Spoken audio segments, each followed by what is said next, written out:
Les avancées en cancérologie ces dernières années ont été considérables. Grâce à la biologie moléculaire, nous avons été capables d'entrer dans l'intimité du fonctionnement des cellules malignes, des cellules cancéreuses. Nous avons pu déterminer quels étaient les procédés, les processus que ces cellules étaient capables de mettre en œuvre pour devenir cet ennemi si redoutable, si dangereux, comme cette capacité, par exemple, à se déplacer dans le corps pour donner des métastases, ou cette capacité à dominer les cellules normales qui les entourent pour leur voler la nourriture, l'énergie dont elles ont besoin pour nourrir en permanence leur progéniture, leur descendance chaque jour plus nombreuse.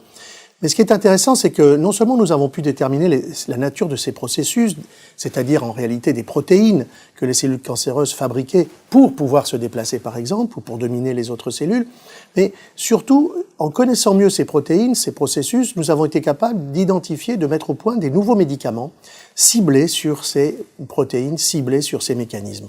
Et ces thérapeutiques, qu'on appelle des thérapeutiques ciblées, sont capables aujourd'hui de se servir de ce que la cellule cancéreuse considérait comme un atout pour en faire en réalité un angle d'attaque très efficace.